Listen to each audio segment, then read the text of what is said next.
Buen día donde quiera que se encuentren. Mi nombre es Ricardo Castillo Solano y seré el facilitador del primer módulo.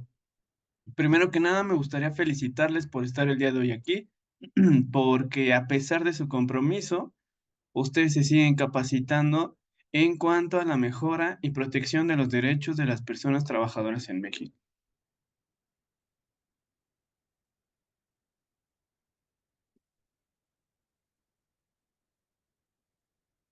Entonces estaremos a través de 5 clases en este primer módulo verificando o revisando algunas cuestiones de nuestro programa de fortalecimiento de la representación legal de los trabajadores y sindicatos en México. Este es el primer módulo.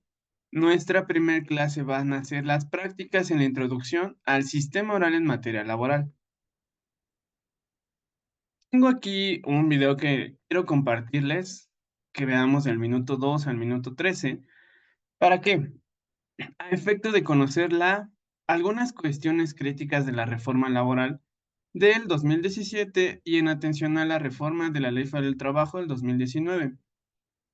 Aquí me gustaría hacer especial énfasis porque porque en algún momento veremos algunos métodos de interpretación, veremos algunas cuestiones que van a incidir en por qué estudiar una reforma, por qué tener en consideración esta historia.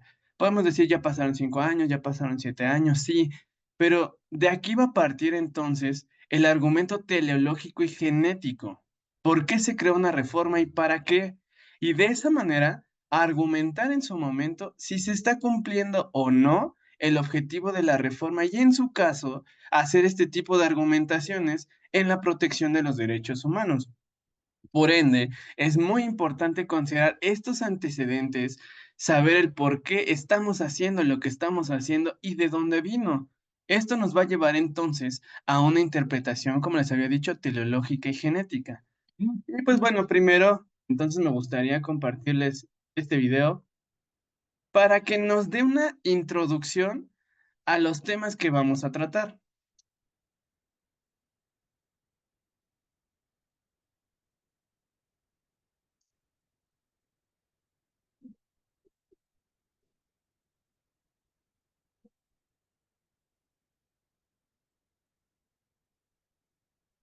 Ciencia Política por la UNAM y actualmente es investigadora tanto en la UAM como en Flaxo. Aquí me gustaría hacer un paréntesis. En caso de que el video no se vea, entonces vamos a tomar estos 11 minutos para que podamos ver el video, por favor. Bienvenida, doctora Graciela Benzuzán. Muchísimas gracias por su tiempo y pues por estar aquí con nosotras. Sí, muchas gracias, Jacaranda, por la invitación. En efecto, soy profesora de tiempo completo de la UAM. Perfecto, pues muchísimas gracias, doctora. Decía yo, bueno, pues que es un tema complejo el asunto de la reforma laboral. No muchos le quieren entrar al tema porque pareciera un tanto difícil, complejo, aburrido, aunque pues tiene que ver con, como decía yo, pues con nuestros derechos. Años de depreciación del salario, de todas las prestaciones para los trabajadores y pues pareciera que no pasaba absolutamente nada, doctora. En su opinión, ¿por qué ocurrió todo esto? ¿Cómo podríamos entenderlo? ¿Cómo podemos definir ese modelo laboral que existe hoy en México, doctora? Bueno, Jacaranda, la presión por cambiar el modelo, yo diría que vino de afuera y hasta te diría vino de arriba. Pero sí, el contenido de la reforma vino de adentro y vino de muchos años, de las luchas de los sindicatos independientes, de los académicos, los expertos laboralistas, los abogados, que fueron construyendo, ¿no?, un nuevo modelo laboral, es decir, fueron estableciendo lo que deberían ser ejes de la transformación del mundo del trabajo en México. Entonces es importante recordar, cuando yo digo que vino de afuera, es porque estuvo muy vinculado a las negociaciones comerciales de México, primero en el Tratado Transpacífico, ¿no? En ese entonces estaba el presidente Obama en los Estados Unidos, y después con la renegociación del Tratado de Libre Comercio con el presidente Trump. Pero ya la reforma constitucional que da un marco a este nuevo modelo laboral y que establece en el centro un principio que es fundamental que es el de la representatividad de los sindicatos como condición para negociar contratos y la creación de un sistema de justicia laboral independiente del Poder Ejecutivo, viene de la Constitución de 2017, esa reforma. Y posteriormente, como muy bien dijiste, bajo esta administración, con un Congreso, con una nueva mayoría, se logra en mayo a partir del 1 de mayo de 2019, entra en vigor el decreto que hace esta reforma trascendental en el mundo del trabajo. Pero sí te quisiera decir que hay que tomar en cuenta que no es solo la reforma en materia de democracia sindical, porque probablemente si solo viéramos este pedazo, digamos, de la transformación o esta rama del árbol,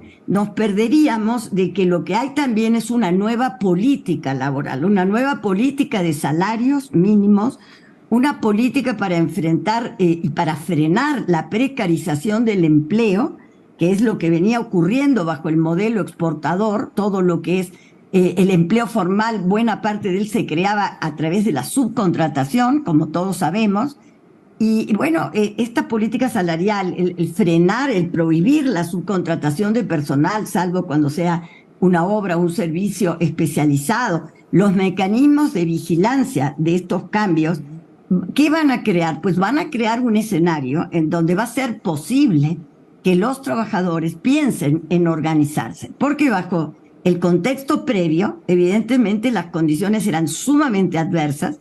Solamente la reforma de subcontratación creó la posibilidad de sindicalizar a más de 3 millones de trabajadores que estaban con empleos temporales, fuera de la empresa beneficiaria de sus servicios, en condiciones sumamente precarias. Entonces, eso es un conjunto de reformas, la que tiene que ver con el teletrabajo, la mejora en vacaciones, pero por supuesto la política de salarios mínimos le daría un peso muy grande, porque eso ayuda a mejorar el poder de negociación de los sindicatos. Entonces, creo que deberíamos hablar en ese contexto, aunque nos vamos a centrar en los cambios a nivel de las relaciones Estado, sindicatos, trabajadores y empleadores. Creo que debe siempre recordarse que es en un contexto especial de una transformación importante de la política laboral, como no había ocurrido en muchos años. Es decir, se está revirtiendo con esa política toda la tendencia a que el mercado de trabajo sea un generador de pobres. Y nosotros lo que queremos a través de todos estos cambios, y yo me siento parte, como todos los mexicanos, de una transformación en la que debemos ser todos protagonistas de este cambio, pues creo que es un contexto que va a favorecer que haya empleos de mejor calidad, y esto va a significar la oportunidad de que nuevamente el empleo, el trabajo, sea una vía para acceder a una vida digna, cosa que no lo fue durante los últimos 40 años. De acuerdo. ¿Hay alguna precisión que me gustaría hacer, o más bien que usted amplíe en ese terreno? Habla de dos cosas muy importantes. O sea, esta reforma laboral de alguna manera apunta a evitar eso que se llama la precarización del trabajo, o esta fábrica de pobres, pues, o sea, que es una cosa muy fuerte, pero de alguna manera, digo, usted es la experta, pero pareciera que este sistema de sindicatos antidemocráticos, estos sindicatos corporativos, de alguna manera contribuyeron a esta precarización del trabajo, y durante décadas pues tuvimos pues lo que vemos, ¿no? Esta gerontocracia sindical que solamente negociaba favores con los gobiernos en turno y no ayudaban a los trabajadores, doctora. Por supuesto, fueron una pieza clave. Es decir, no sería lógico suponer que en un país pudiera haber ocurrido un deterioro tan bárbaro de las condiciones de empleo y sobre todo de los salarios, como las que experimenta, por ejemplo, el salario mínimo, que pierde 2/3 partes del poder adquisitivo, digamos, desde los años 80 hasta 2018, y no hubiera movimientos, huelgas, la gente en la calle reclamando mejoras para los salarios y demás. Pero justamente ese sindicalismo corporativo, estatista, controlado desde arriba, impuesto a los trabajadores por los empleadores y por el propio Estado, pues eso lo que hacía era justamente contener la protesta laboral. lo cual no quiere decir que pudo controlar la inconformidad social. Es decir, lo que se logró es que no hubiera huelgas y hubiera una supuesta paz laboral con salarios paupérrimos, incluso en los sectores más dinámicos de la economía mexicana, con realmente grandes inversiones y con todo este éxito exportador, como es el caso de la industria automotriz, pues en donde se produjo una convergencia negativa de los salarios en América del Norte y los trabajadores ganan $3 por hora, mientras que en Estados Unidos ganan $32 por hora, pero con niveles de productividad idénticos. Y eso es lo que verdaderamente es artificial e inaceptable.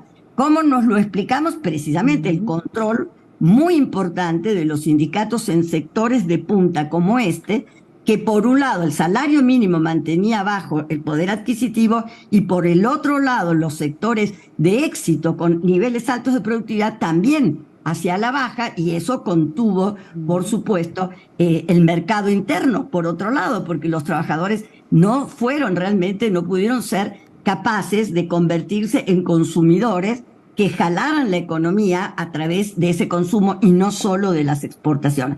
Y así nos volvimos sumamente vulnerables, ¿no? Porque prácticamente una tercera parte del Producto Interno Bruto depende de las exportaciones, más del 70% van hacia los Estados Unidos, y en ese contexto, Jacaranda, es que yo diría que tuvimos un efecto positivo, que fue la exigencia exterior, que obligó a vencer resistencias internas, porque no es que no se hubiera intentado nunca antes, hubo proyectos, propuestas, iniciativas para democratizar el mundo del trabajo, para acabar con los contratos colectivos de protección, para acabar con este modelo de empresas ricas, de trabajadores pobres y líderes extraordinariamente enriquecidos y la corrupción como un ingrediente que yo diría es un ingrediente sistémico del viejo modelo laboral, la corrupción de los líderes. Es decir, los líderes dejaron de representar, pero hicieron grandes negocios.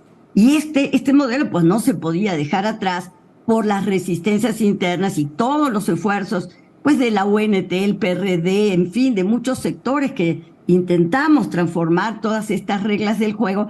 Obviamente siempre enfrentábamos una gran resistencia por parte de los empleadores, de los sindicatos, que eran beneficiarios del modelo. Entonces ese factor externo sí mueve de alguna manera, ¿no?, esas resistencias, porque entre perder la oportunidad de tener exportaciones y de tener el vínculo con Estados Unidos y aceptar la transformación, pues evidentemente una aceptación, pero también una convergencia a la llegada de un nuevo gobierno que tenía en su agenda el interés por mejorar los salarios y democratizar la vida sindical.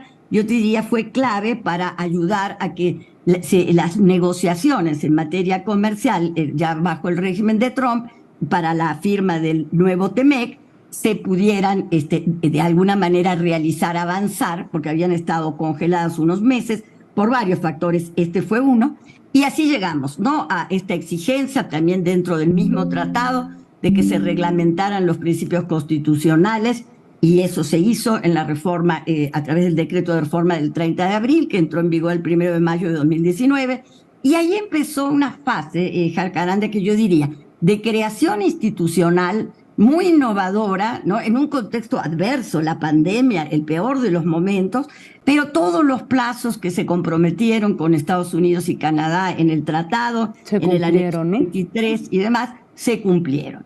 Y al mismo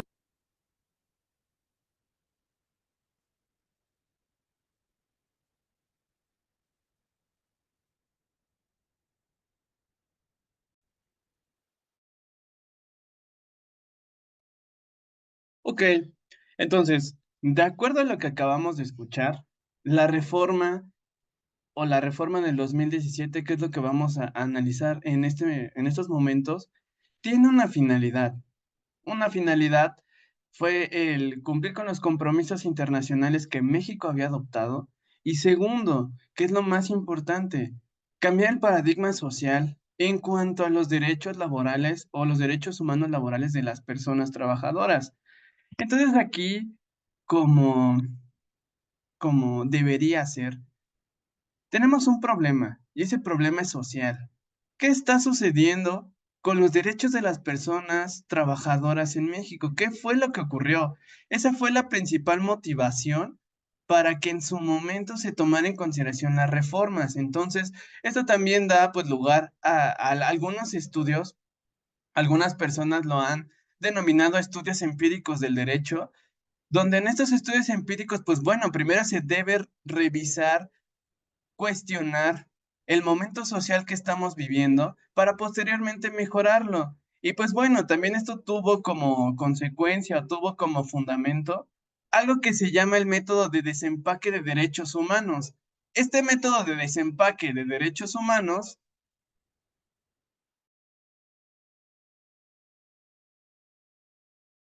este método de desempaque de derechos humanos tiene como finalidad, uno, revisar cuál es el derecho principal y dos, ver qué derechos humanos se desprenden del mismo. Entonces, esto será muy importante para las siguientes clases que tomemos. Entonces, una de las cuestiones que podrá ser importante para o dentro de este video es el método de desempaque, que es la forma en la que nosotros, vamos a ver cuáles son los derechos humanos que se desprenden de un derecho principal y bueno, esto se va a tomar en consideración para más adelante. Entonces vamos a analizar la reforma. Ya lo habían dicho, el 1 de mayo del 2019, lo dijo la ponente, se publicó en el Diario Oficial de la Federación el decreto por el que se reforman, adicionan y derogan diversas disposiciones en materia de justicia laboral, libertad sindical y negociación colectiva. ¿Cuáles fueron las leyes que se reforman en el 2019? Ley Federal del Trabajo, Ley Orgánica del Poder Judicial de la Federación, Ley Federal de la Defensoría Pública, Ley del Instituto del Fondo Nacional de la Vivienda para los Trabajadores y la Ley del Seguro Social.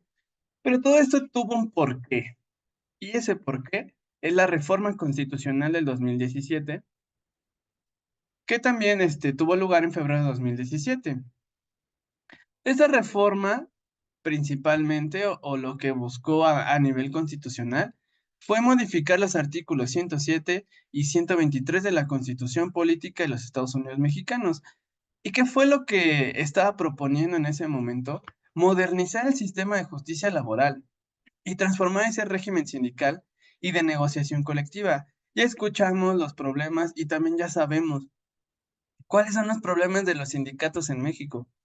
No cumplen el objetivo para los cuales fueron creados, no cumplen o no cumplían o se buscaban no cumplir con la protección hacia las personas trabajadoras. Había simulaciones, no había una negociación colectiva efectiva. Entonces, México, al saber cómo era el trabajo dentro de los sindicatos, de las empresas y cuál fue la creación de los mismos y su origen, entonces México también adoptó algunas obligaciones internacionales y por este motivo, pues bueno, tuvieron la obligación de modificar todo este régimen sindical para efecto de cumplir con sus obligaciones internacionales. Dos de ellos, que fueron los principales, fue el Comité de Libertad Sindical de la Organización Internacional del Trabajo y el Tratado Integral y Progresista de Asociación Transpacífico, CPTPP. Pero, ¿quiénes forman parte de este Tratado Integral y Progresista de Asociación Transpacífico? Australia, Brunei Darussalam, Canadá, Chile, Malasia, México, Japón, Nueva Zelanda, Perú, Singapur y Vietnam. Pues bueno, esto tuvo un origen, hubo una modificación tras que Estados Unidos salió de este tratado internacional o de este convenio sobre comercio. Y pues bueno, entonces esto lo que busca es reducir barreras arancelarias y no arancelarias en materia de comercio, incluyendo el comercio de bienes y servicios y la inversión. Entonces se crean nuevas oportunidades y beneficios para empresas, trabajadores y consumidores. El aspecto principal aquí son mercados y comercio. Y por ende, el mercado y el comercio trae consigo personas trabajadoras. Ya también lo decía la ponente, no podemos hablar de incremento, de trabajo, de producción, sin obligatoriamente hablar de personas trabajadoras. Entonces aquí también dice, facilita el desarrollo, producción en las cadenas de suministro, fluidez del comercio, incrementando la eficiencia, contribuye a la meta de crear empleos, incrementar los niveles de vida, mejorar los esfuerzos de conservación y facilitar la integración transfronteriza y apertura de los mercados nacionales. Entonces, principalmente aquí tenemos la creación de empleos e incrementar los niveles de vida. Por ende, es importante que en México se tomara en consideración todos estos antecedentes para lograr una reforma integral. Promueve la innovación, productividad y competitividad, incluyendo el desarrollo de la economía digital y función de las empresas de propiedad estatal en la economía global. Aquí, o sea, algo que es muy importante. Entonces, lo que se buscaba eran medidas sanitarias, mejorar esas medidas sanitarias y fitosanitarias, eliminar los obstáculos técnicos al comercio, mejorar las medidas comerciales que tengan que ver con la corrección dentro de los países, la inversión, servicios, comercio electrónico, compras del sector público, propiedad intelectual, laboral, medio ambiente, destinados a que el tratado cumpla con su potencial para el desarrollo, competitividad y la inclusión, solución de controversias, excepciones y disposiciones institucionales. Entonces, lo que como tal dentro del capitulado prevé este tratado son todos estos temas. Los temas que nos importan principalmente es lo laboral.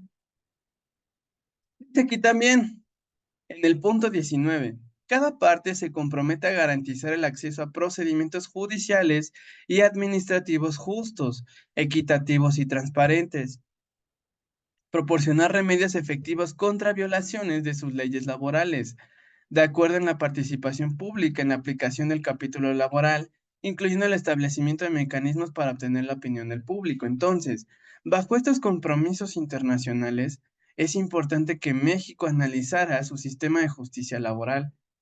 Y pues bueno, sabemos cómo era el sistema de las juntas laborales. Y también, lamentablemente, algunas vivencias de corrupción que se vivían dentro de las juntas laborales. Quizás no ha sido la eliminación completa de la corrupción dentro de las juntas, de los organismos o de quienes administraban e impartían justicia laboral, pero bueno, es un avance integral hacia lo que queremos que sea el cumplimiento de los derechos humanos laborales. Bien dice aquí, en el punto 11. Los 11 estados parte, países parte, se comprometen a no renunciar o derogar leyes que implementen los derechos laborales fundamentales para atraer comercio e inversión y a no dejar efectivamente su legislación laboral conforme a un patrón sostenido recurrente que pudiera afectar el comercio o la inversión entre los países parte. Entonces, es una obligación internacional, uno, de reforma y dos, de mantenimiento. Este mantenimiento o compromiso o no regresión y sí progresión de los derechos humanos laborales es importante porque esto fue a lo que se comprometió México. Y también, bueno, esto tiene, habíamos hablado ahí, con base en el convenio 98 de la OIT, que habla del derecho de sindicación y negociación colectiva, y en septiembre del 2018, las y los senadores ratifican dicho convenio. Entonces, ante estas cuestiones era fundamental y necesario poder replantear la situación que se vivía en México sobre cómo se vivía el sistema de justicia laboral.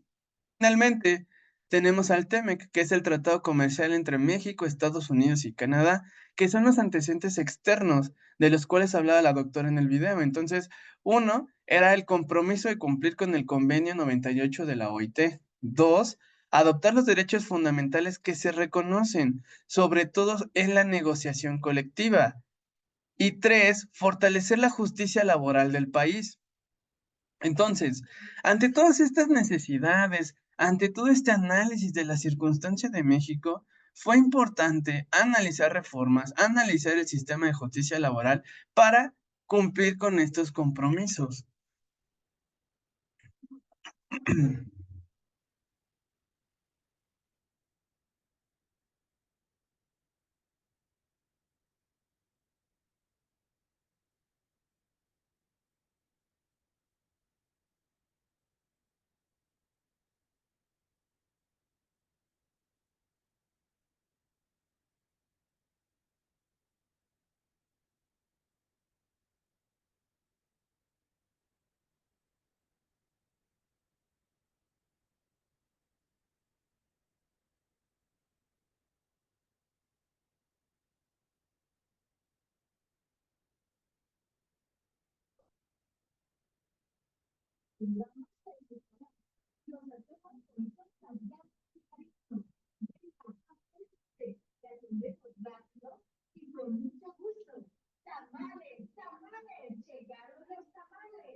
Una disculpa, este, había mucho ruido por aquí, pero me parece que no cancelé el audio. Pero bueno, entonces, cumpliendo con los compromisos de que se tomaron en el TEMEC, en el Convenio 98 de la OIT y en el Acuerdo Transpacífico, entonces es importante todo esto considerar. ¿Para qué? Para lograr una reforma integral. Así llegamos a la reforma del 2017, que fue a través del decreto en el que se declaran reformados y adicionadas diversas disposiciones de los artículos 107 y 123 de la Constitución Política en materia de justicia laboral. Bueno, aquí, para mayor conocimiento, se reformaron el inciso D de la fracción 5 del artículo 107, fracciones 8, 19, 20, 21 y el inciso B de la fracción 27 del artículo 123. Se adiciona la fracción 22 bis y el inciso C a la fracción 31 del apartado A del artículo 123 y se elimina el último párrafo de la fracción 31 del apartado A del artículo 123 de la Constitución Política de los Estados Unidos Mexicanos. Y pues bueno, quise resumir qué, qué se hizo en la reforma del 2017. Y pues bueno, uno, fue la competencia para conocer resoluciones definitivas en amparo directo. Era pues obvio que se tenía que regular, modificar esta cuestión importante sobre qué tipo de resoluciones proceden en contra de las resoluciones que emitan los tribunales laborales, ya sea del Poder Judicial o de los poderes judiciales locales, federal y locales. Estableció el procedimiento de huelgas ante estos tribunales laborales, ante el Centro Federal de Conciliación y Registro Laboral, competencias de tribunales laborales en ambas, los procedimientos, estableció la conciliación obligatoria, la creación de los centros de conciliación y la libertad de registro sindical, los fortalecieron a través de estos procedimientos y tratar de hacerlo de manera democrática. Entonces, esto fue la reforma en el 2017. En el 2019 se reformó la Ley Federal del Trabajo, donde también sus ejes principales fue la libertad sindical, la democracia sindical, negociación colectiva auténtica, justicia laboral expedita, rendición de cuentas y perspectiva de género e inclusión. Entonces, estos fueron los principales temas que se trataron. Modificamos el sistema de juntas laborales, especiales, federales, de conciliación y arbitraje, los procedimientos donde se llevaba a cabo una conciliación, podría decirse ficticia, ya que las personas que estaban o que desahogaban las audiencias solo preguntaban, oye, ¿hay algún acuerdo de conciliación? No, no, se agota la etapa de conciliación. Se buscó preparar al personal de las juntas, de los tribunales, para poder llevar a cabo una conciliación efectiva que se lleva a cabo mediante principios, mediante concursos de oposición, donde las personas conciliadoras lleven a cabo este tipo de procedimientos que, bueno, ya a más adelante o ahorita ya puede ser cuestionable, ya podemos hacer una crítica sobre si se cumple, si no se cumple a cabo la reforma que al final pues de este módulo, de esta clase, es lo que vamos a analizar críticamente. También se acabaron o se buscó acabar con este tipo de prácticas de las clases que se deja, perdón, de las audiencias que se dejaban en el sentido de hoy recibo tu promoción, te acuerdo en un mes y te señalo fecha dentro de 7 meses. Entonces, esto fue lo que hizo que se replanteara este sistema de justicia laboral y que la justicia laboral fuese efectivamente expedita. Todo el número de amparos que se promovían para que se pronunciaran o para que se emitieran los laudos, todo esto hace cuestionable la reforma y más que nada las violaciones a derechos humanos de las personas trabajadoras. Entonces, estamos hablando de trabajo, estamos hablando de producción, estamos hablando de mejora, de crecimiento económico. Sí, pero no podemos dejar de lado los derechos de las y los trabajadores. Entonces, esto es lo importante a considerar. que una reforma se centre o que la justicia se centre en las personas para los cuales fue creado. Y hablamos de justicia laboral cuando se están violando derechos humanos. No tenemos aún una prevención laboral efectiva, ya sea a través de las oficinas de representación o de la inspección laboral, sí, pero no tenemos una prevención. Y la forma de poder reparar violaciones a derechos humanos es a través de la justicia laboral. Entonces, por ello es importante plantearse y verificar este argumento teleológico, si se cumple o no en cuanto a la reforma. Y pues bueno, hablando punto por punto, vamos a ver qué fue lo que se replanteó, qué fue lo que se modificó. Y pues bueno, primero, libertad sindical, los convenios 87 y 98 de la OIT. Derecho a constituir libremente organizaciones sindicales y pertenecer o no a ellas. Esto, bueno, parte de, o más bien lo que a mí me gustaría dejar hoy en claro, partir hoy en claro, es de este método de desempaque. Tenemos un derecho principal y el derecho principal es el derecho de asociación, protegido por nuestra Constitución. Y a su vez, para poder ejercerlo mediante otras formas, mediante otras maneras, es importante entonces, uno, mi derecho de asociación se encuentra protegido constitucionalmente, pero también mi derecho a constituir libremente organizaciones sindicales y pertenecer o no a ellas. Entonces, aquí, mediante un método de desempaque, podemos ver que el derecho principal es el derecho de asociación y el subderecho que nace de ello es el derecho de asociarse para constituir libremente organizaciones sindicales. Pero aquí podemos tener un conflicto, porque el conflicto va a entrar en que también este puede ser un derecho autónomo, el derecho a constituir sindicatos y pertenecer o no a ellas. Entonces, esto es lo que nos da un poco el método de desempaque de derechos humanos. Y bueno, entonces, derecho principal, derecho a constituir libremente organizaciones sindicales. Pertenecer o no a ellas es un subderecho. Derecho a redactar estatutos y reglamentos administrativos.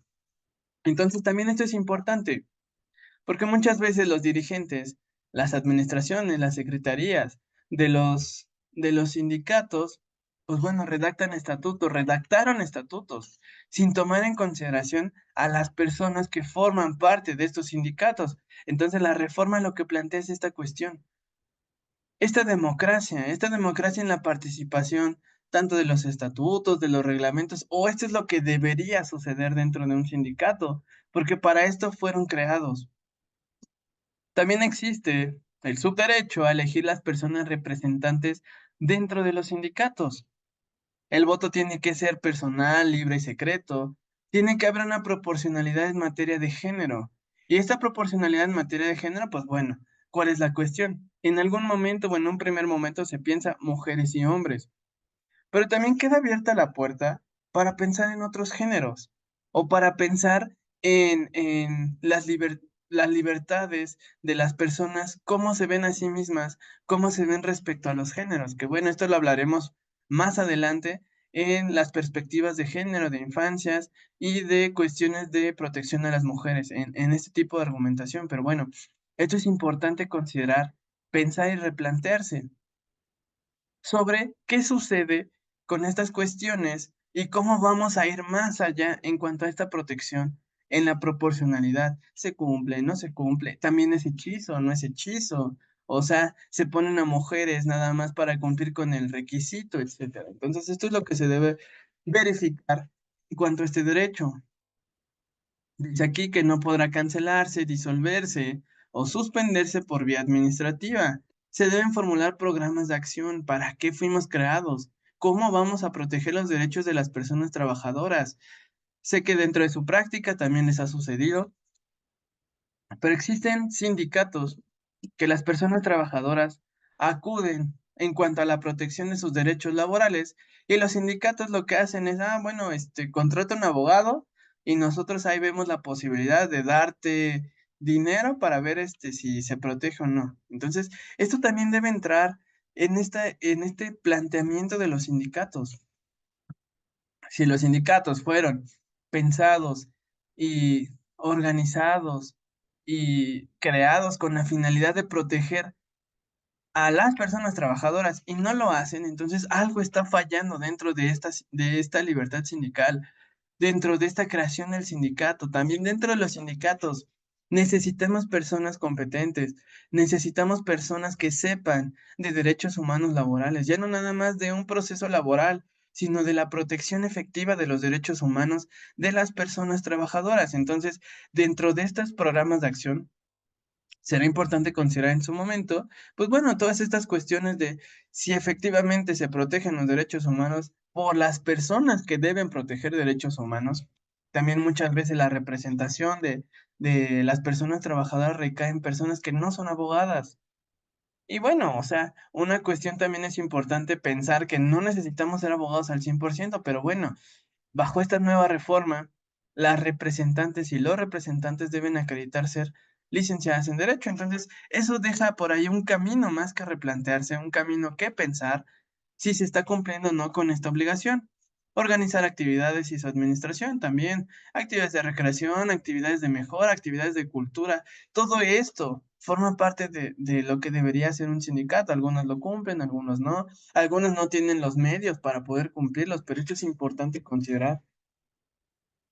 Esto también, pues bueno, ya lo teníamos anteriormente, la injerencia por parte de las empleadoras dentro de la vida interna de los sindicatos, pero bueno, lo que se busca ahora es, vamos a sancionar, vamos a rendir cuentas y vamos a verificar que efectivamente las personas empleadoras, pues bueno, no tengan nada que ver dentro de los sindicatos. Hay una obligación de rendición de cuentas. Y bueno, aquí ¿qué se hace con el patrimonio? ¿Qué se hace con el dinero que ingresa a los sindicatos? Debe haber al menos la rendición de cuentas cada 6 meses y se debe emitir un informe por escrito después de la asamblea que se realice sobre este tipo de actos extraordinarios sobre la rendición de cuentas. Se debe dar un informe por escrito a las trabajadoras y electrónico a la autoridad. Y bueno, también esto es importante considerarlo. Las sanciones deben estar apegadas a la ley y los estatutos y debe protegerse y promoverse el derecho de audiencia y el debido proceso. Sé que a todos nos ha pasado, a todas, todos nos ha pasado que llega a nosotros una persona trabajadora como cliente, como usuaria, y nos habla sobre una sanción que se le aplicó por ahí dentro de su sindicato.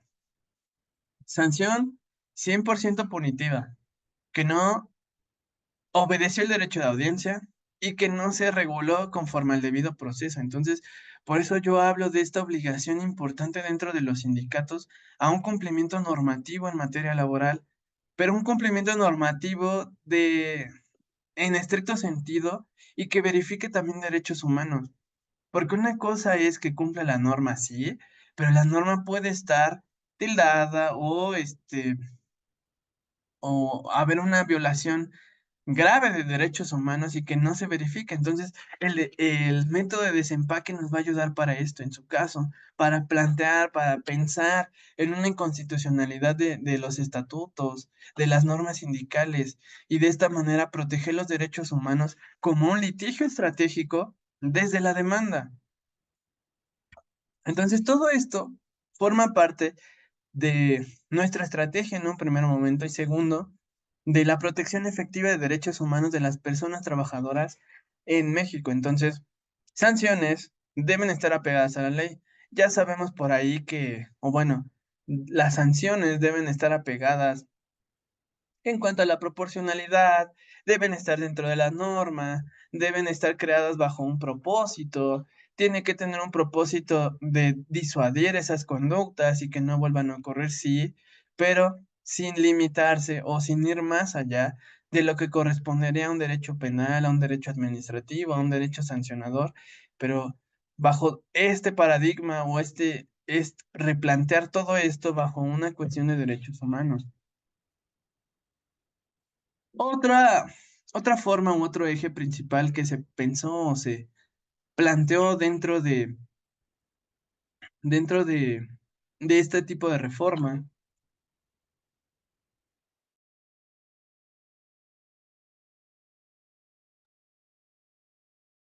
lo que se replanteó dentro de la reforma fue el derecho de elección de las personas representantes.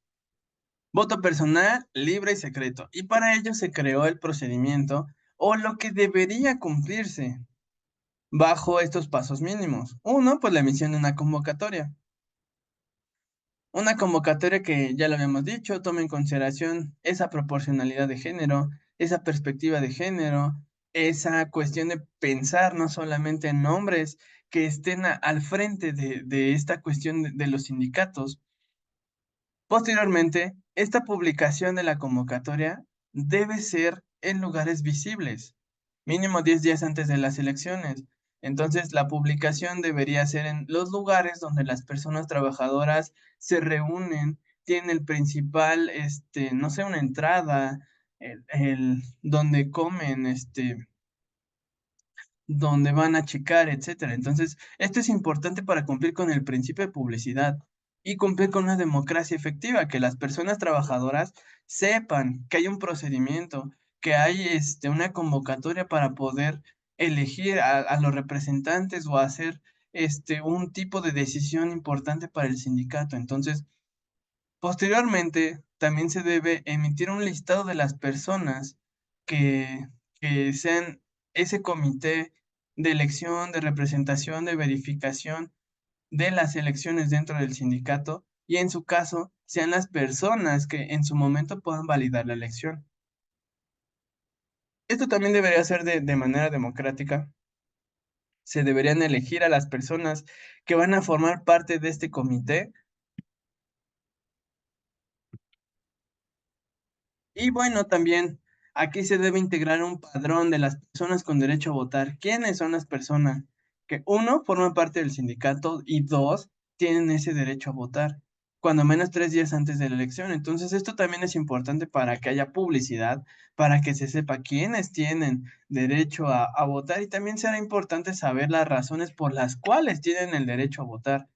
Siguiente es el procedimiento para identificar los votantes. ¿Cómo vamos a identificar a las personas que entren a las elecciones, que voten? Entonces, esto también debe estar establecido dentro de la convocatoria que se emita. A ver, va a ser mediante credencial institucional, pero además de eso también la credencial de elector para verificar con con un documento oficial si los rasgos de la persona que se presenta en las elecciones, pues es la misma que se está presentando el día de hoy. Entonces, esto es importante para verificar que no haya personas ajenas a las votaciones. Y pues bueno, también, ¿cómo vamos a proteger el material electoral o al menos aquí de elección de las decisiones o de las personas al frente del sindicato, los documentos y las boletas? También pensar o tener la idea de cómo lo hace el INE. Están sellados, están rubricados, etcétera, etcétera, etcétera. Todo esto será importante para que se tome en consideración y no se falsifiquen los documentos. Entonces, documentos, boletas, etcétera. Y garantizar una votación segura.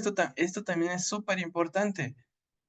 Porque una cosa es que las personas tengan el derecho a votar y la segunda es que verdaderamente puedan llevar a cabo este derecho para votar.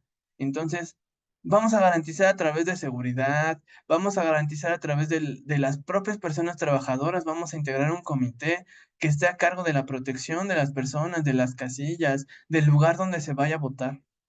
Es importante tomarlo en consideración.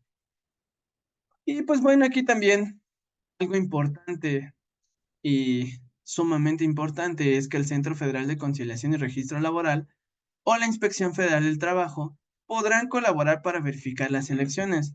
Algo de lo que no estoy muy de acuerdo es que sea una decisión optativa por parte de los sindicatos y que también esto sea por parte de democracia, que se solicite la participación, que en su caso se verifique un porcentaje para que se lleve a cabo esta votación. Entonces, considero que para llevar a cabo una efectiva democracia sindical, lo que se necesita es que es la participación obligatoria del Centro Federal y la Inspección Federal del Trabajo. Entonces, si se lleva a cabo esto en todas las elecciones, en todas las decisiones, aunque también sabemos de la estructura de los centros de conciliación y registro laboral, pues bueno, será imposible, pero será importante para poder llevar a cabo este derecho. Negociación colectiva. también es otro de los ejes importantes dentro de esta reforma. Entonces, acabar con simulaciones, contratos colectivos. Y contratos colectivos va a ser una palabra clave, será la palabra clave 2 para su examen posteriormente. Y bueno, entonces, se van a acabar con las simulaciones.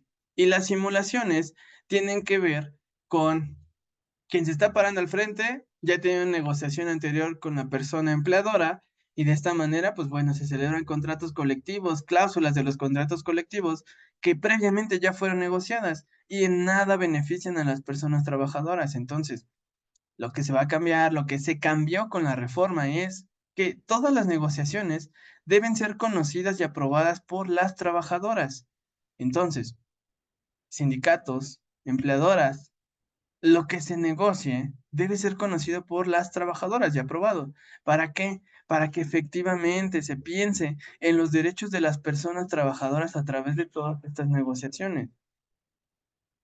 También debe haber consultas por parte del sindicato a las trabajadoras para, uno, pues negociar un contrato colectivo. Dos, revisar el contrato. Y tres, demandar la titularidad del contrato. Entonces, ¿por qué el sindicato necesita una participación y una verificación de las personas trabajadoras? Porque obviamente lo que se negocie va a afectar a las personas trabajadoras.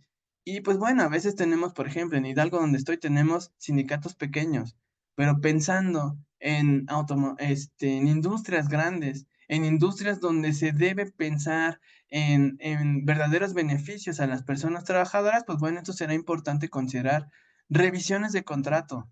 También las revisiones de los contratos anteriormente se llevaban a cabo sin considerar o sin consultar a las personas trabajadoras, que se obliga al día de hoy a que se revise el contrato, se apruebe y una vez que se apruebe, pues bueno, ya tengan como tal conocimiento las trabajadoras y se lleve de esta manera pues ya las decisiones y demandar titularidad del contrato cuando existan sindicatos en conflicto, cuando existan sindicatos que en su momento pues bueno tengan por ahí alguna cuestión importante de quién se está peleando para poder negociar el contrato, etcétera, etcétera. Entonces, esto es importante también tomar en cuenta.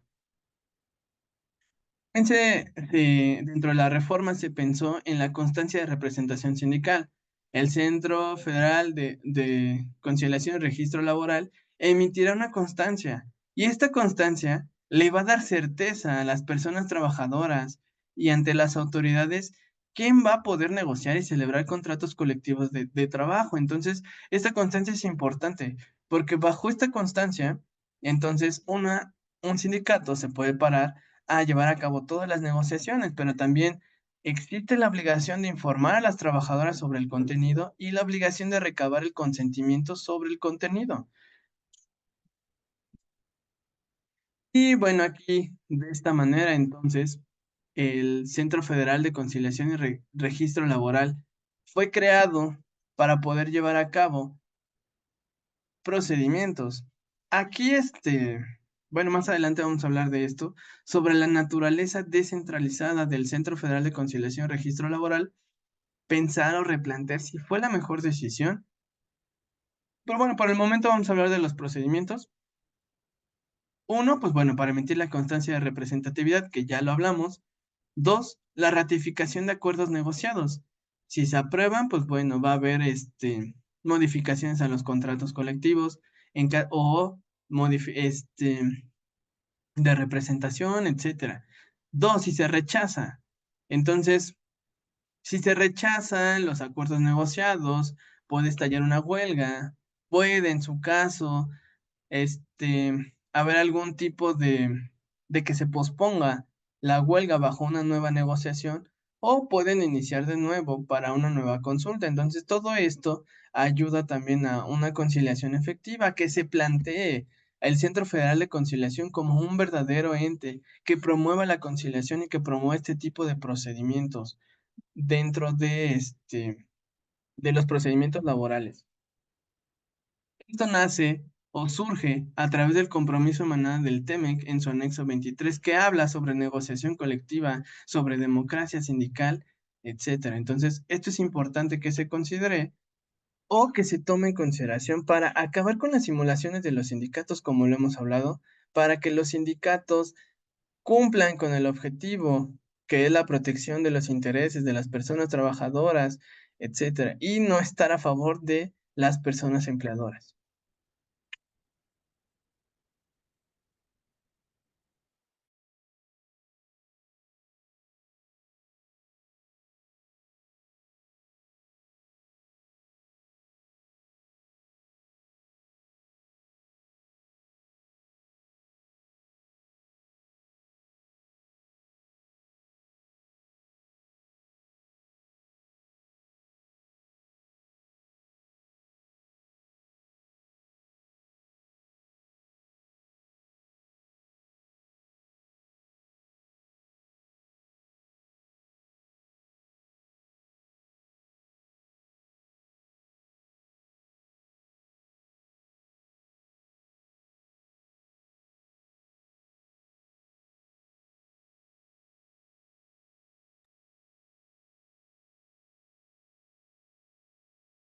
Una disculpa, aquí me sacó de la presentación que estamos viendo.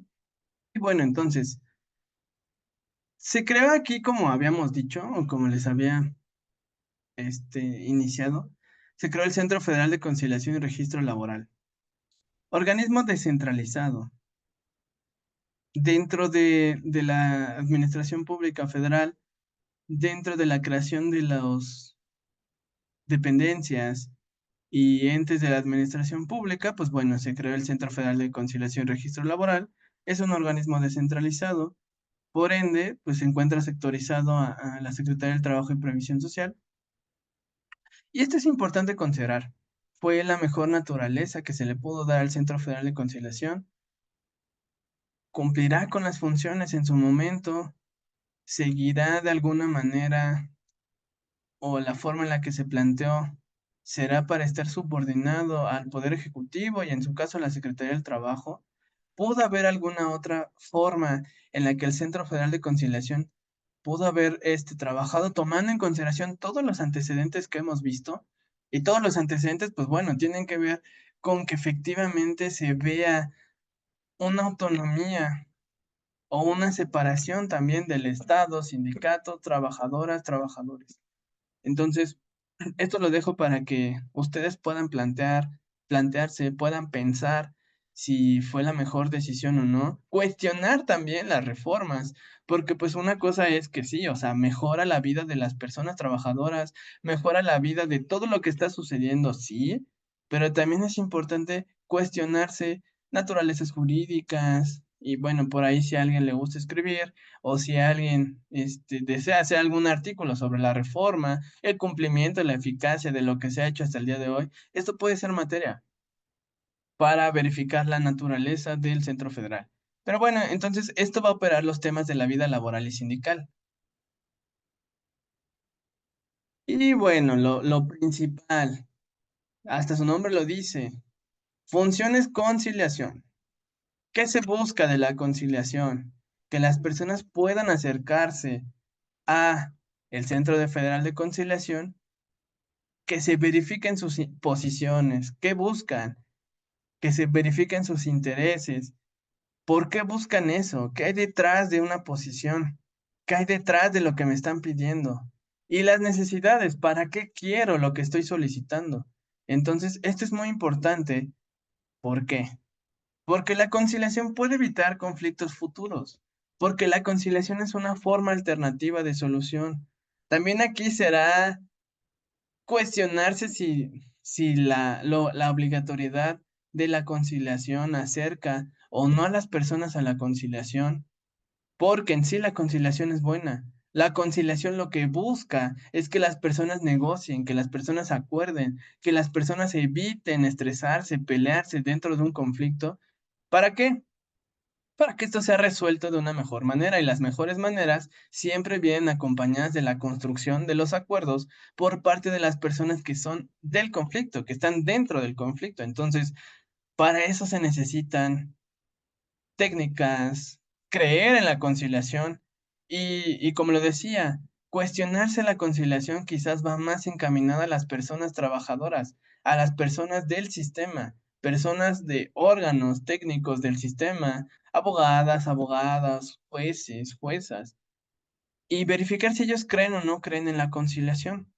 Entonces, el Centro Federal de Conciliación, su trabajo es promover la conciliación, llevar a cabo las conciliaciones, pero sobre todo con ambientes técnicos que propicien la conciliación, que promuevan la conciliación, y pues por ahí podemos ya hablar de la reforma al día de hoy, cómo se ha llevado a cabo la conciliación. Lo veremos más adelante.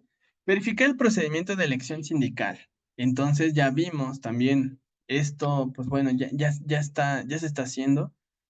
Emitir la constancia de representatividad, llevar a cabo el procedimiento de representatividad, verificar que los contratos colectivos sean aprobados para las personas trabajadoras, verificar consultas para legitimación de contratos existentes, llevar el registro de sindicatos a nivel nacional, contratos colectivos y reglamentos interiores de trabajo, publicitar sindicatos y contratos existentes, procedimientos especiales para la titularidad de contratos colectivos.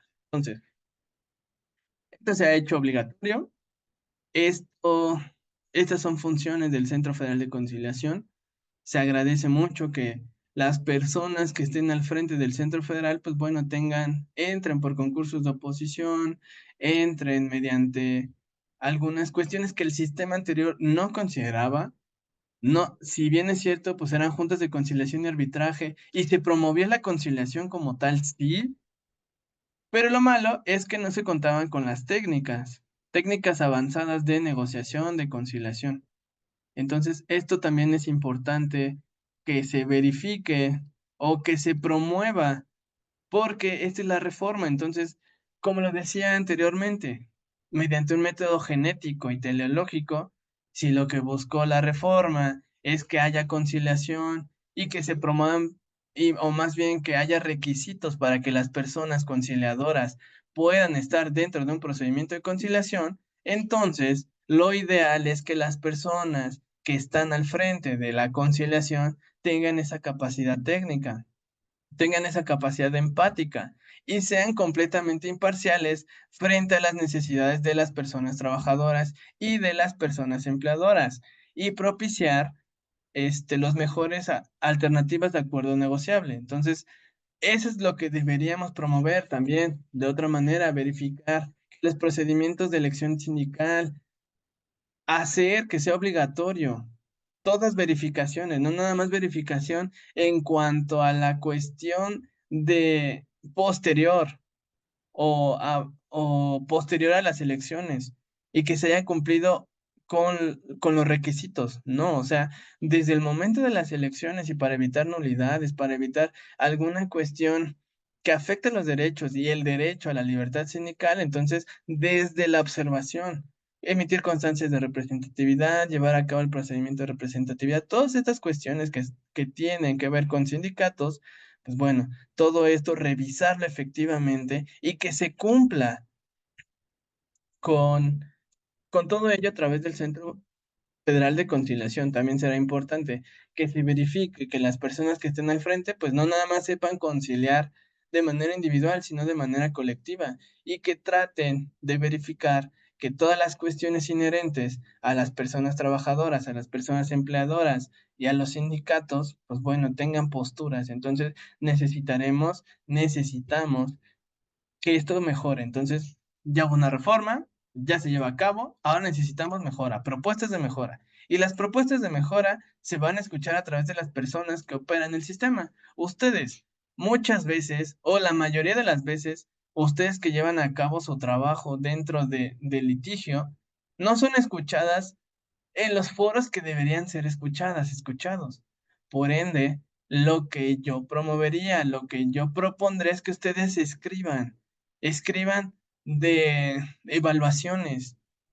Si tenemos datos estadísticos, escriban sobre esto, porque será necesario que ustedes nos digan a través del impacto, a través de la eficacia, a través de la crítica hacia el sistema. ¿Ha funcionado o no ha funcionado el Centro Federal de Conciliación? ¿Se llevan a cabo adecuadamente los procedimientos de conciliación? No se llevan adecuadamente los procedimientos de conciliación. Y esto obviamente a través de datos empíricos que ustedes tienen, de datos empíricos que se han obtenido a través de las personas que asesoran, y de esta manera mejorar el sistema, porque creo que están ustedes aquí, o todos estamos aquí con la finalidad de mejorar el sistema. Y pues bueno, entonces tenemos esta conciliación laboral obligatoria, que era con lo que les decía. Por ahí dentro de las teorías que hablan sobre los medios alternos de solución de conflictos o mecanismos alternativos de solución de conflictos, existen doctrinas que hablan sobre hacer obligatorios los MASC, no obligatorios los MASC. En el caso de México, se optó por la conciliación laboral obligatoria. Y la eficacia de la conciliación laboral obligatoria, pues bueno, ¿qué ha pasado? ¿Qué me ha pasado al día de hoy? Lamentablemente, las partes, las personas, todavía no mejoran su práctica de negociación. Entonces, hacen que este paso sea ocioso. Y en la ociosidad, pues bueno, se pierde tiempo, dilatan los derechos, o sea, dilatan el acceso a la justicia, dilatan la reparación a los derechos humanos laborales. Entonces, esto será muy importante considerar. He dicho importante muchas veces, pero hablando de las reformas, todo esto considero esencial y potencial para poder hablar de un verdadero cambio sustancial en el sistema jurídico mexicano. Pero bueno, entonces pensar, replantear. ¿Por qué no se lleva a cabo la conciliación adecuada? ¿Por qué no se negocian asuntos que deberán negociarse desde el inicio? ¿Cómo empoderar a las instituciones? ¿Cómo empoderar a las descentralizadas que son parte de empleadoras y el sistema de justicia laboral que fue reformado? O sea, no el Tribunal de Conciliación y Arbitraje, sino tribunales laborales federales, los procedimientos que se llevan de las descentralizadas, cómo empoderar a las partes para poder negociar y no hacer que posteriormente lo sancione algún órgano interno de control o por no agotar todos los procedimientos internos, etcétera. Entonces, hablando de organismos descentralizados, tenemos este conflicto. Sí quiero conciliar, pero no me lo permite. Sí quiero conciliar, pero en este momento no se encuentra el representante legal. Sí quiero conciliar, pero en este momento no tenemos todas las herramientas necesarias para llevar a cabo la conciliación. Ok, entonces la conciliación es buena, es casi casi podremos decir es perfecta, porque las personas trabajadoras resuelven sus asuntos de manera rápida. Lo malo somos las personas que empleamos este sistema, que no queremos negociar. Entonces, conciliación laboral obligatoria, buena, sí. Conciliación laboral que debe ser promovida por las personas que protegen derechos humanos laborales, obligatorio. No lo sé, a través de conferencias, a través de documentos, y yo sé que se hace. Sí se hace, se ha hecho todo este trabajo, pero no ha llegado al objetivo primordial que son las personas trabajadoras. Entonces, el objetivo de toda esta reforma es que las personas trabajadoras sepan cuáles son sus derechos y cómo cambió el sistema, y que ellas sepan, sin necesidad de acudir a un abogado o a una abogada, que pueden conciliar sus derechos, sus obligaciones, o que pueden negociar dentro de sus propias empresas para poder llegar a un acuerdo y evitarse todo el procedimiento de justicia. Entonces, esto será importante. Pero bueno, entonces hay una obligación de asistir a la audiencia de conciliación antes de iniciar un juicio ante tribunales laborales. También dentro de esto, si las personas empleadoras no acuden, se les va a aplicar una multa. Sobre las sanciones que se aplican, también serán efectivas, no serán efectivas. ¿A cuántas personas, o sea, cuánto se ha recuperado a través de esas multas?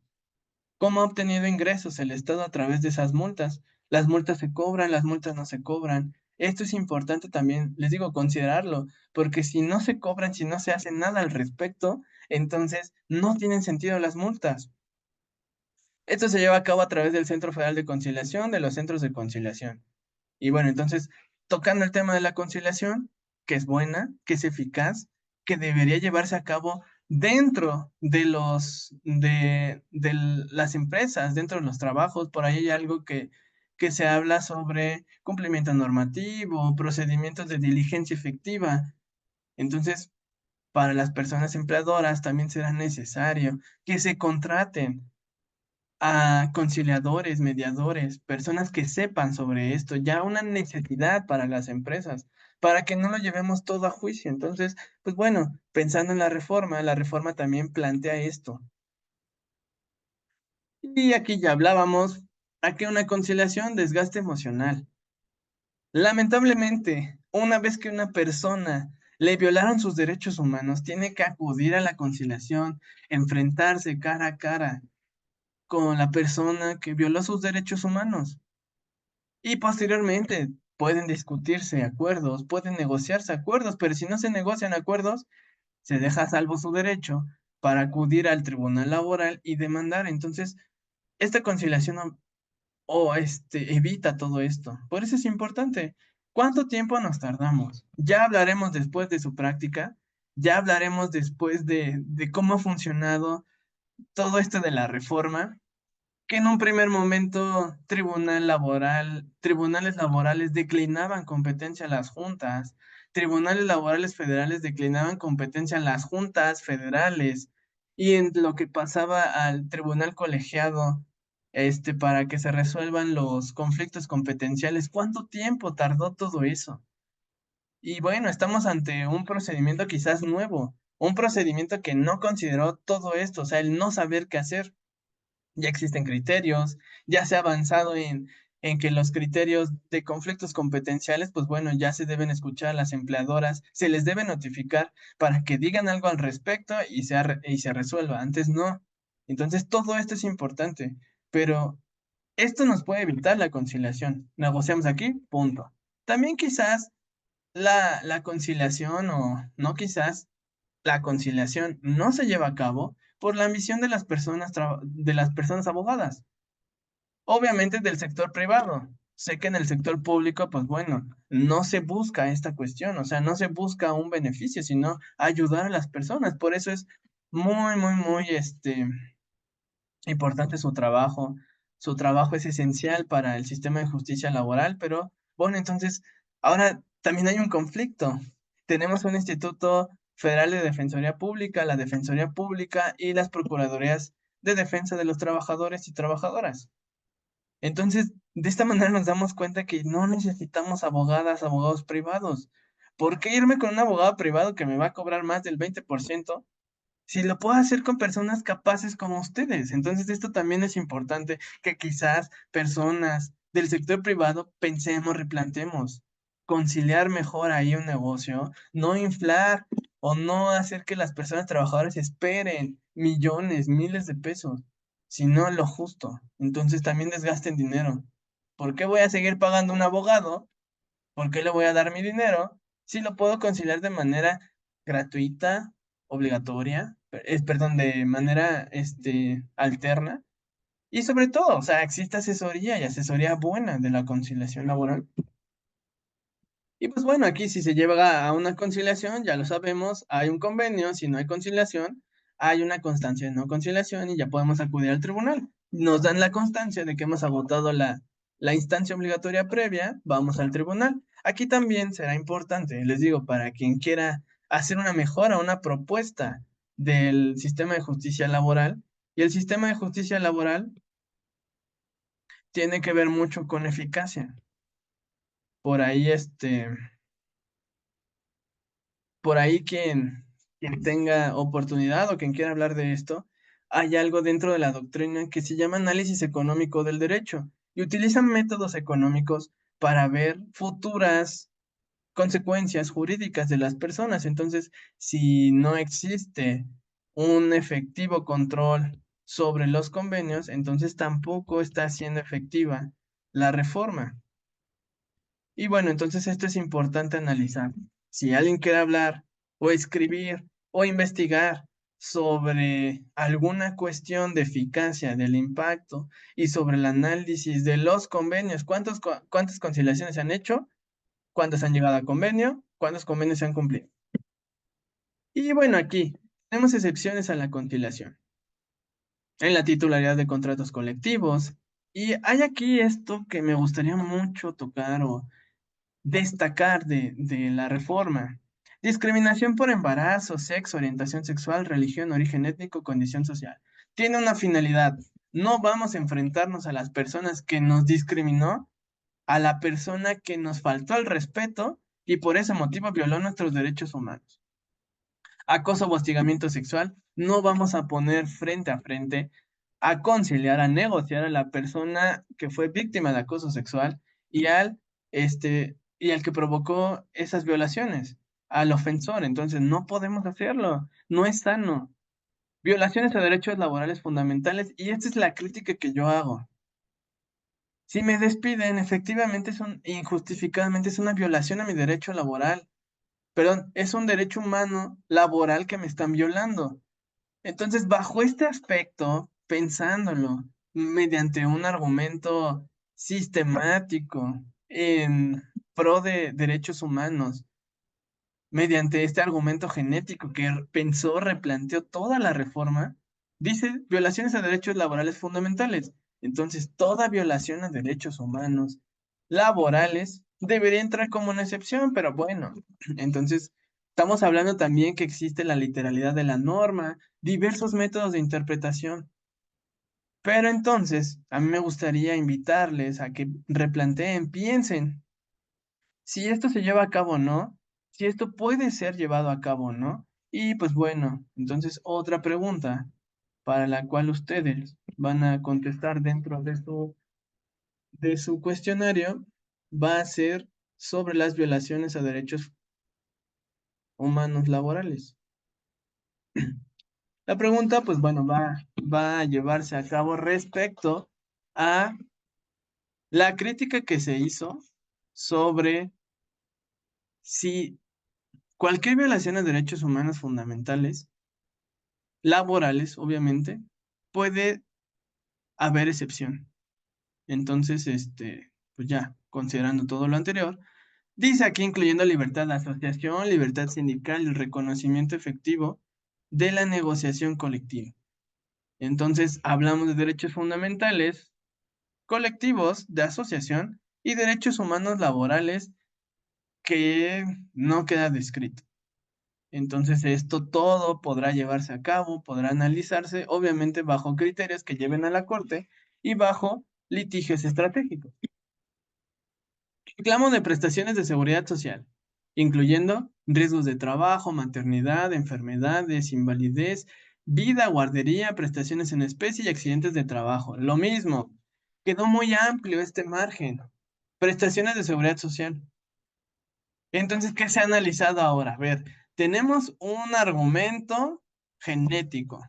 El argumento genético es que si la persona legisladora hubiese querido que la cesantía estuviera como excepción, lo hubiera puesto de manera literal porque estableció otros supuestos. Entonces hemos tratado de interpretar la norma o la Corte ha tratado de interpretar la norma conforme a lo que se está presentando.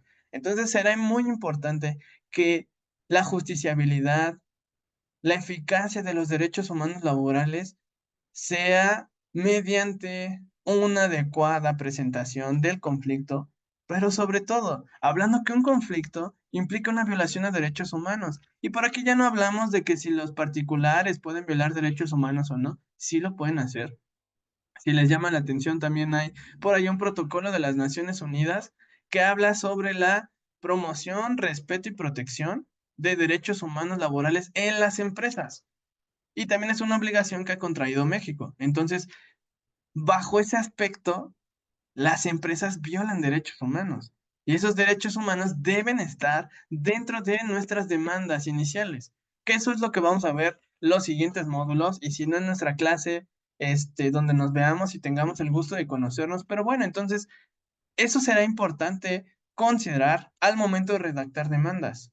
¿Qué derechos humanos se están violando? Por eso les pido, de favor, que lean sobre el método de desempaque. Les voy a dejar por ahí la lectura y si no, busquen algún video o algo que les ayude para saber cómo es el método de desempaque. Impugnación de los estatutos de los sindicatos o modificaciones, ¿por qué no va a poder ser conciliable? Todo esto también es criticable, ¿no? Designación de beneficiarios por muerte. Pues bueno, aquí ya es más que nada una designación. Ha avanzado mucho esta cuestión de, de considerar sobre la designación, si se está promoviendo con otras prestaciones, como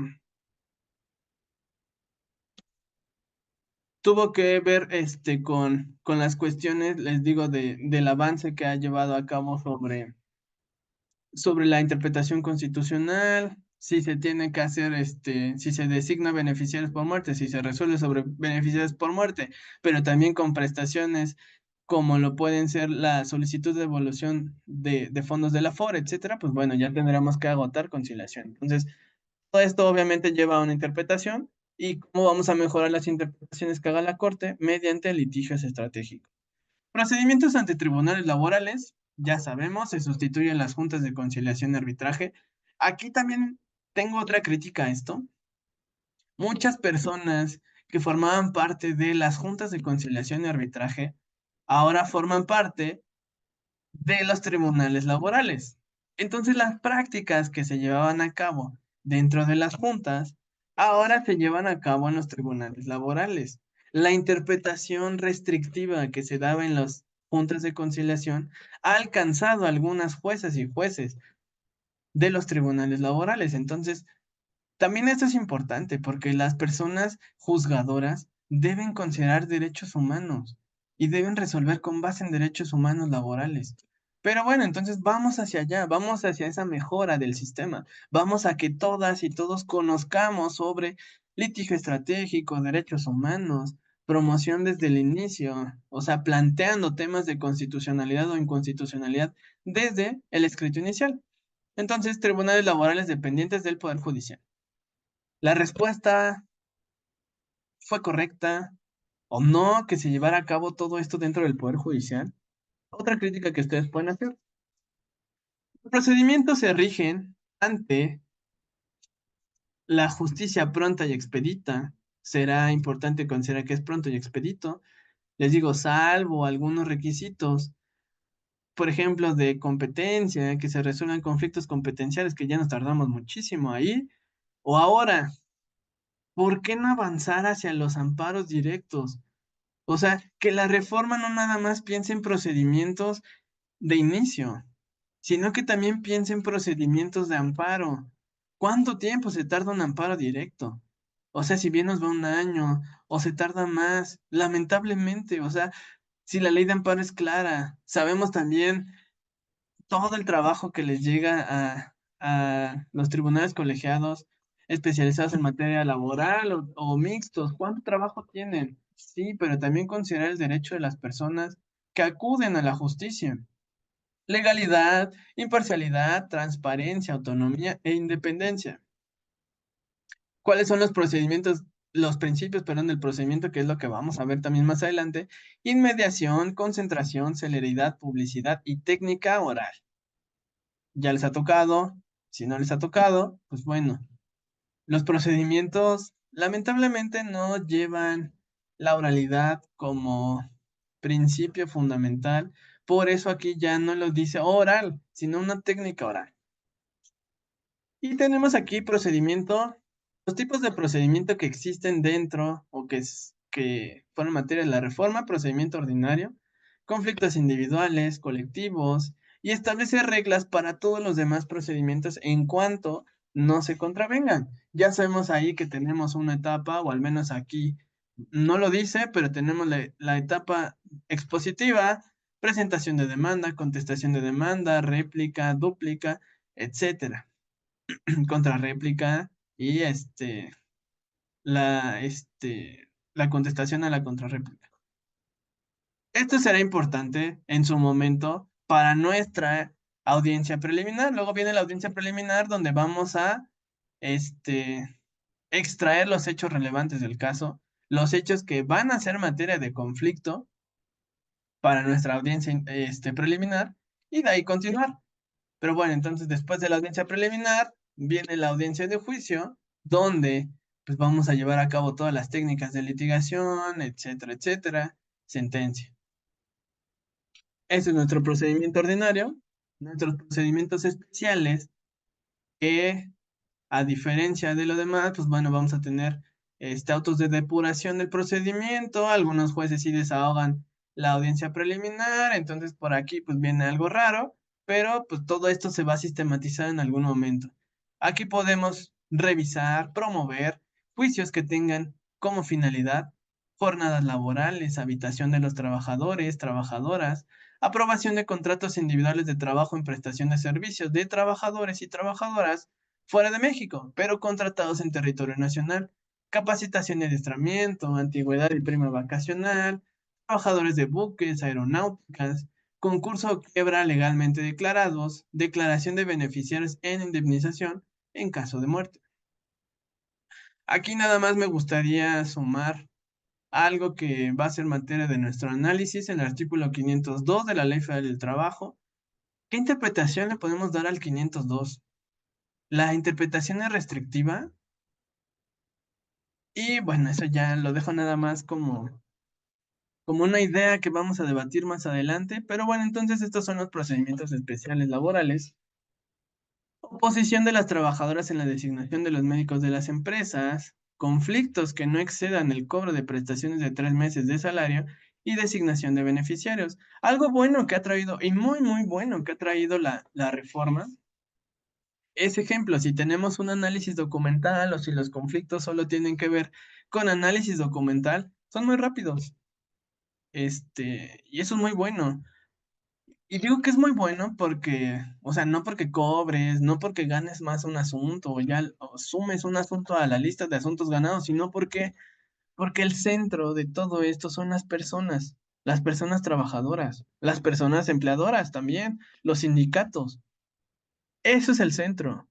Pero si no se sigue viendo a las personas como el centro de nuestro trabajo, vamos a tener problemas. Y los problemas es que pensamos en todo, en la reforma de todo, pero no una reforma desde dentro. Por ahí nada más también me gustaría que tomáramos las ideas de Boaventura de Sousa, que habla sobre pensar el derecho desde abajo. Y pensar el derecho desde abajo tiene que ver, ahí les dejé también para una pregunta dentro del cuestionario que vamos a hacer. Boaventura de Sousa, pensar el derecho desde abajo, y él piensa o él considera que el derecho debe hacerse desde las personas objetivo de las reformas, personas objetivo de todo el cambio social. Entonces, no podemos hablar de una reforma integral sin haber escuchado a las trabajadoras, trabajadores. Será ahí importante dentro de toda la exposición de motivos y del análisis de las reformas, si se pensó en las trabajadoras o se pensó en el cumplimiento de obligaciones internacionales. Eso será importante considerar más adelante. Hay un procedimiento especial colectivo, titularidad de contratos colectivos de trabajo, administración de contratos ley, violación a derechos fundamentales en materia colectiva, libertad de asociación, libertad sindical y derecho de negociación colectiva. Procedimientos de elección de directivas sindicales, sanciones sindicales que limiten el derecho a votar y ser votado. Y pues bueno, esto también una crítica. Por ahí hay algunos puristas que hablan sobre que las violaciones a derechos humanos pues se llevan a cabo en amparo. Y pues bueno, aquí estamos hablando ya de derechos humanos fundamentales. Obviamente sabemos la cuestión de la definitividad, etcétera, etcétera. Pero también pues plantearse alguna cuestión de vías alternas cuando hablamos de violaciones a derechos fundamentales. Tenemos los conflictos individuales de seguridad social, que pues bueno, muchas de estas cuestiones en la regulación de los conflictos no cambian. Otorgamiento de pensiones, créditos para vivienda, fondos para retiro, prestaciones en dinero o en especie derivados de seguros, que componen el régimen obligatorio de seguridad social, del Seguro Social, prestaciones que deban ser cubiertas por el Instituto del Fondo Nacional de la Vivienda para los trabajadores y administraciones o administradoras, perdón, para el retiro. Procedimientos de huelga. búsqueda de equilibrio entre los diversos factores de producción. Ya vimos aquí que la huelga pues tiene un poco más de protección, tiene una cuestión que piensa más en las personas trabajadoras y eso es muy bueno. Celebración del contrato colectivo de trabajo y la exigencia en su revisión al terminar el periodo de vigencia. Celebración del contrato ley y la exigencia en su revisión al terminar el periodo de vigencia. También está el procedimiento de huelga para exigir el cumplimiento del contrato colectivo, contrato ley en las empresas o establecimientos que lo hubieran violado. Exigencia sobre el cumplimiento de las disposiciones legales sobre la participación de utilidades en la revisión de salarios contractuales en efectivo por cuota diaria revisables anualmente. Y los procedimientos de ejecución. Creo que un cambio sustancial sobre la reforma es este procedimiento de ejecución, que bueno, si bien es cierto, también estaba regulado antes, por ahí también dentro de la doctrina se ha hablado, pensando siempre, o más bien, luego nuestro sistema jurídico es comparado con otros sistemas. Ejemplo, sistema penal comparado con sistema laboral. Sistema penal comparado con el nuevo Código Nacional de Procedimientos Civiles y Familiares. Por ende, sistema penal comparable con el sistema civil y familiar. Algunas cuestiones que han servido del sistema penal acusatorio oral se han traído al mercantil, al laboral, al civil y familiar. Unas cuestiones principales son la oralidad. Todos los procedimientos están yendo hacia la oralidad. Todos. Y todos están replanteándose cosas. ¿Cómo interrogar adecuadamente? Dejamos de lado el que diga el testigo si es cierto como lo es, a ir a preguntas directas. ¿Qué? ¿Cómo? ¿Cuándo? ¿Dónde? ¿Por qué? Estamos ya pensando en un contrainterrogatorio con preguntas que se responden con un sí, con un no. Y esto nos hace cuestionarnos sobre la eficacia o sobre cómo se desenvuelve la prueba confesional, si la confesional existe ya en el sentido estricto, si no existe en sentido estricto, comparándolo obviamente con lo que se hace en materia penal en un contrainterrogatorio. Y bueno, todo esto nos abre esa puerta a seguir replanteándonos. Les digo, por ahí dentro de la doctrina existe esta crítica, si deberían existir jueces, juezas, laborales especializados en ejecución. Y esto parte de la idea de lo que se hace en el sistema de justicia penal acusatorio, donde para el cumplimiento de penas y sanciones se ha pensado, se ha replanteado sobre que los jueces que llevan a cabo la verificación, el cumplimiento, cuántos años de prisión, reparaciones del daño, etcétera, etcétera, etcétera, lo lleven jueces de ejecución penal. Entonces se ha planteado esa idea dentro del procedimiento de ejecución laboral. Y esto será importante pensarlo. ¿Qué se hace o qué se ha hecho en materia penal que no se ha hecho en materia laboral? Ejemplo, en materia penal tenemos jueces, juezas de instrucción, audiencia inicial, que es nuestra exposición aquí, audiencia intermedia, que es nuestra audiencia preliminar, y posteriormente pasa a un tribunal de enjuiciamiento. Aquí no tenemos un tribunal de enjuiciamiento y la cuestión será, a ver, si copiamos varias cosas del sistema penal acusatorio, ¿por qué no lo copiamos de manera íntegra en este momento? Se deja abierto el debate. Y pues bueno, de esta manera, si no tenemos tribunales de enjuiciamiento, ¿por qué deberíamos optar por tener jueces de ejecución cuando los jueces conocieran de todo el procedimiento, desde la demanda, contestación, a través de los secretarios instructores, secretarias instructoras, audiencias preliminares, audiencias de juicio y por qué no llevar a cabo el procedimiento de ejecución? Obviamente esto, como les decía anteriormente, tiene que ver con el análisis económico del derecho y el análisis económico del derecho, pues bueno, va a verificar si es posible que se contraten o que se cree la figura de los jueces de ejecución laboral o no se verifique el cumplimiento, porque entonces ahora necesitaríamos pensar o replantear cuántos jueces tenemos por área, cuántos jueces tenemos por X personas, grupo de personas, en X territorio. Entonces eso será importante, porque si las funciones del juez laboral, jueza laboral, que está llevando a cabo toda la instrucción, toda la resolución de un procedimiento y necesitamos más jueces que se enfoquen solamente en la ejecución, adelante.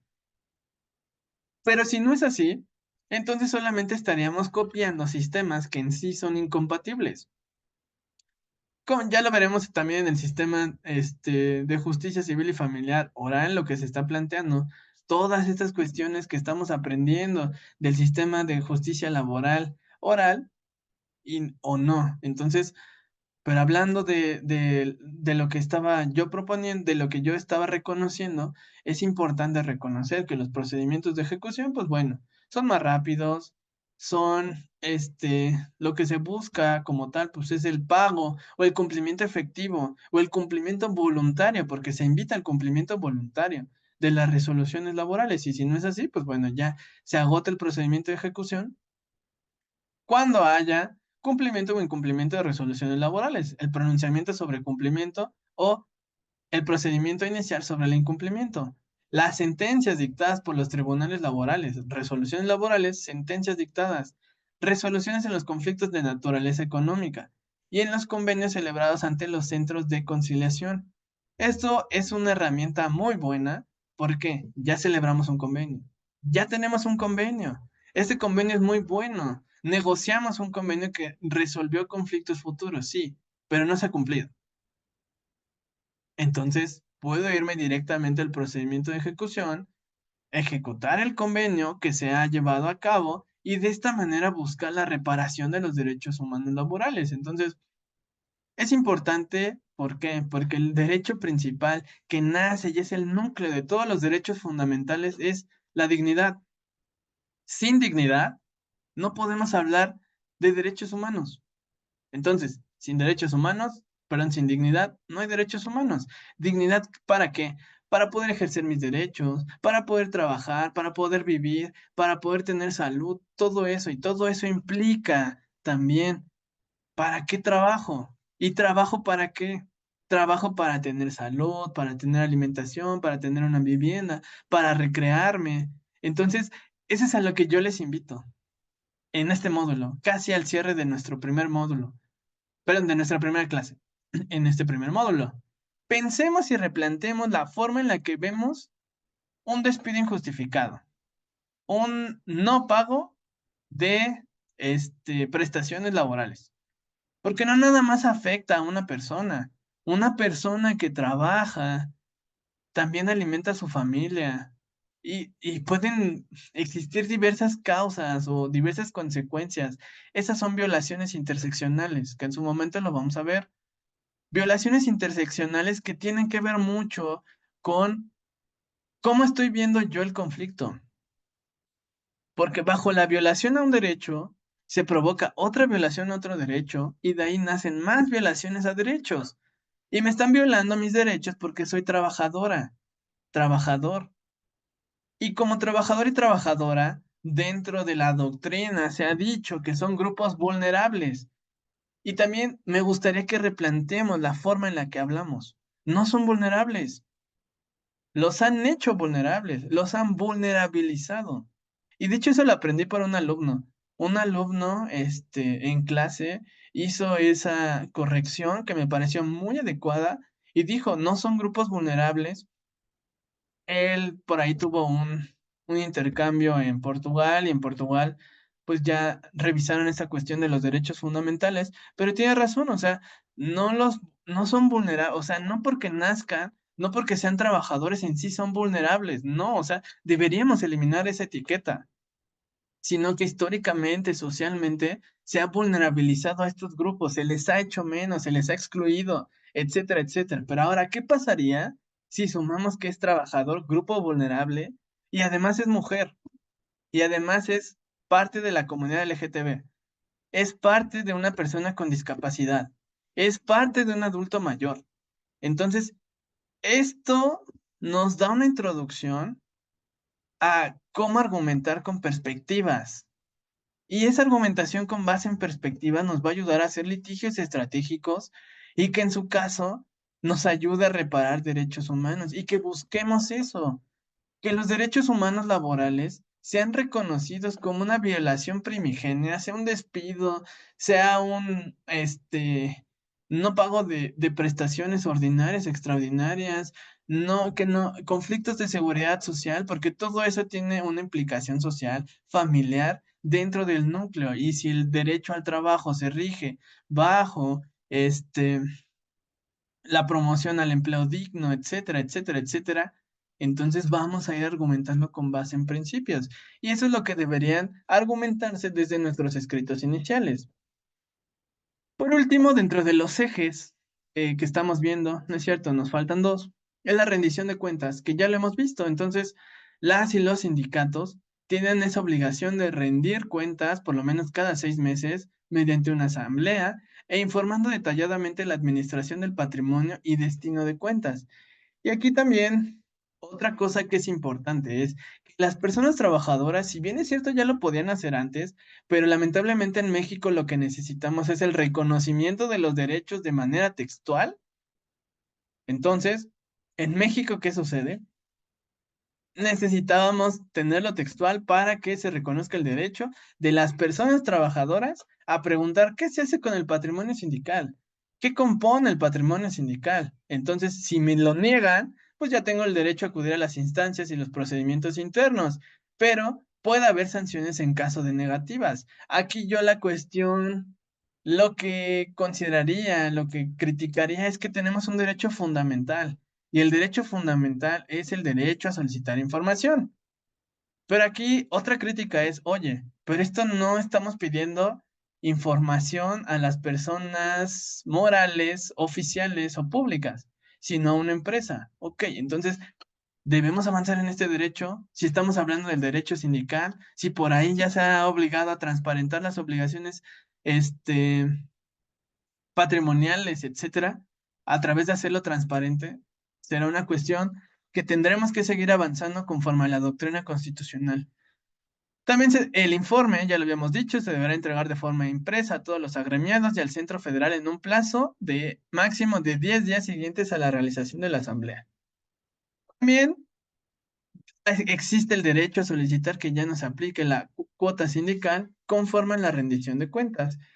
Y bueno, dentro de los últimos ejes está la perspectiva de género e inclusión, que busca entornos laborales seguros y libres de discriminación, acoso o hostigamiento sexual. Que, pues bueno, aquí habla del respeto de la libertad y dignidad para quienes laboran, el reconocimiento de diferencias, asegurar una vida digna y salud para trabajadoras y trabajadores. Lo que yo aquí es hablar con perspectiva siempre, una perspectiva inclusiva y por eso dice trabajadoras, pero hablo de personas trabajadoras.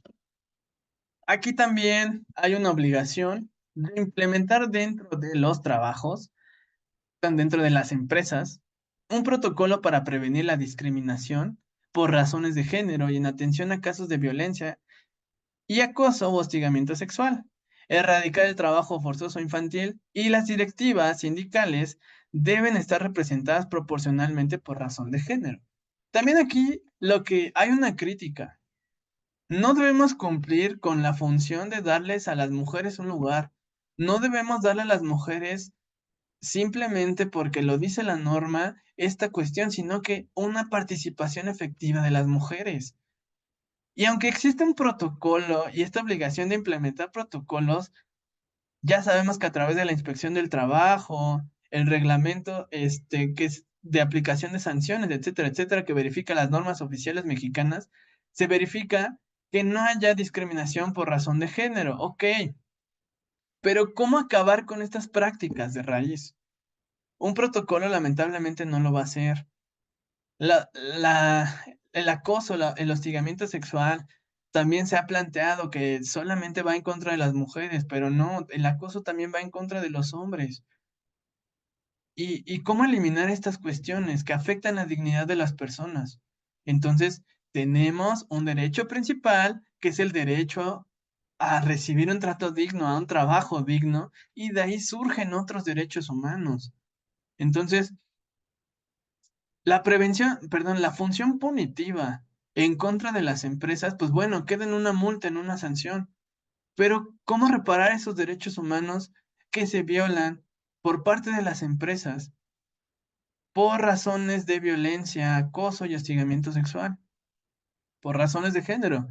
¿Será importante? Sí, llevamos un procedimiento especial por medio del cual buscamos sancionar a las personas empleadoras, sí, pero estamos hablando de reparaciones a las personas trabajadoras. ¿Dónde y cómo lo podemos llevar a cabo? Por ejemplo, ahí sí hablamos de daño, de violación o de daño moral. Nos van a decir, eso es meramente civil.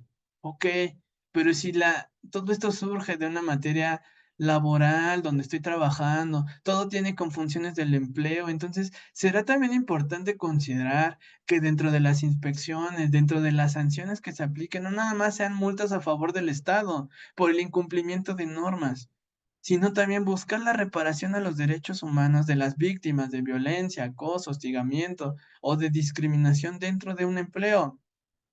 Porque entonces, si las empresas violan derechos humanos y el Estado no hace nada al respecto, entonces estamos viendo una violación por parte del Estado en la vía de omisión. Y esto obviamente puede ser reclamado ante procedimientos administrativos en contra del Estado. Entonces, ¿qué buscamos? ¿Qué busca?